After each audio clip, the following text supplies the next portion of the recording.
Well, spring is in the air, and that means it's time to get the rigs ready for the upcoming Overland season. And we're going to start today on the new JL.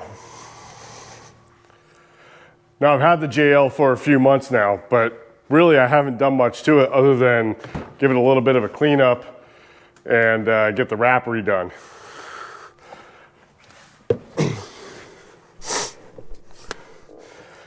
I haven't really even taken time to figure out if everything's working. So let's check out the lights.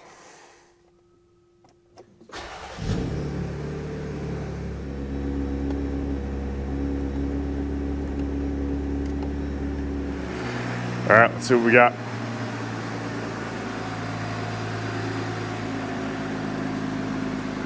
So it looks like we got the A-pillar cube lights working. We got the overhead light bar working. Ditch lights on the side here are not. And the bumper lights are not. All right, so it looks like out of the 4 sets of lights that they had on this thing, 2 of them are working. Should be interesting. Well, that's great. I guess that explains why those aren't working. They're not even hooked up. So I'm gonna have to figure out the ditch lights on the side here. And that's gonna be a bit of a process because as you can see, this wire goes up and through the door here. So it goes down through the fender there. This is one of the problems with buying a Jeep that has been modified by the previous owner. While I am not unhappy with any of the work that they have done to this thing so far, it is a challenge with any Jeep you buy, with any vehicle you buy that's already been modified, figuring out what the previous owner did, what works, what doesn't, what needs to be addressed. So this is a 2018. I've got almost 60,000 miles on it. It definitely has been wheeled pretty extensively. When I pulled the old wrap off to polish it out and get it ready for the new wrap, there were a lot of pinstripes underneath where that old wrap was that I got polished out, but obviously evidence that it had been through quite a bit, which is perfectly fine. So let's check this thing out. Let's see what else we need to do.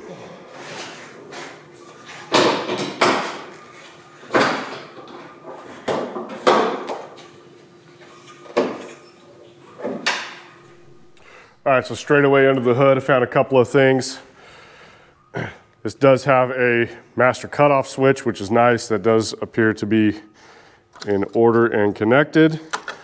There are a couple of, looks like fusible links of some kind with nothing in them. So, not exactly sure why they're even there. So we'll probably just remove those unless we find something that we feel we should add on to that.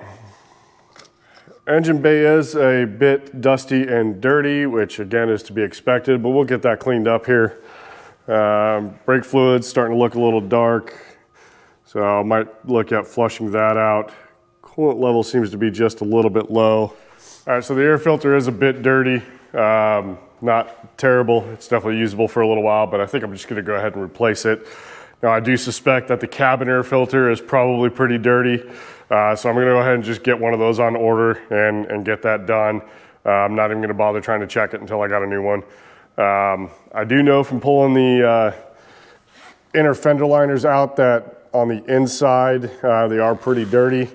So we're gonna go ahead and pull those. We'll get everything cleaned up on the outside. The outside was fairly clean, but I did have it in Colorado and went through some snowstorms and whatnot, so it needs a good cleanup again. Finish out polishing the painted areas, and then we can actually ceramic coat it. So we'll get that going. On the inside, it is definitely pretty dirty. Some of this was from me running it around in the snow in Colorado, but floor mat's pretty dirty there. If you look up in the corner there where the speaker is, a lot of dust buildup.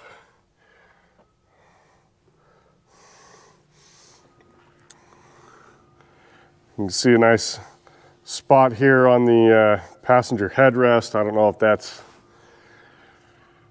I don't know what that is. Hair product, head sweat, I don't know. But the seats definitely need a good clean up. You can just see dust and dirt just about everywhere.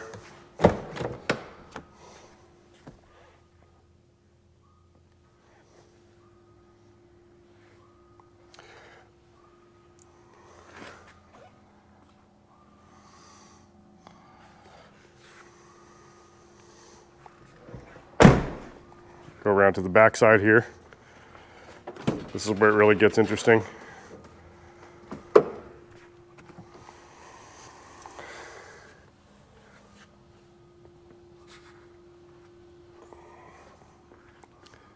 See if I can do this and get my shadow out of the way here.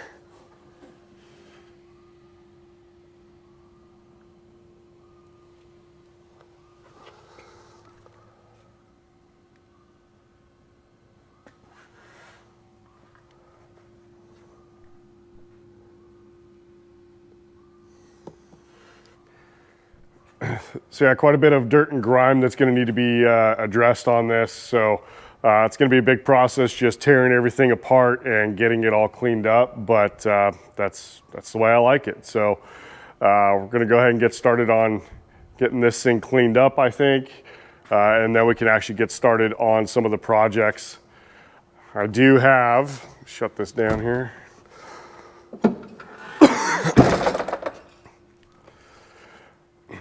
I do have a pile of parts sitting here already, ready to go for the gray JL. I'm not sure what we're going to call this yet. Maybe you guys can help me out with this. So we have the 392, which we call Betty White. And my wife's previous Jeep was a black JKU, which was Black Betty, so that's why I went with Betty White. The Gladiator is Max, or full name, Maximus Forelius. Thanks, babe, for naming him that. We've got the Wagoneer over here, which we have two names for this. The first one that we came up with was Gustavo. And if you're a fan of Better Call Saul, you'll understand that one. But we've also recently started calling it Scuba Steve, and here's why.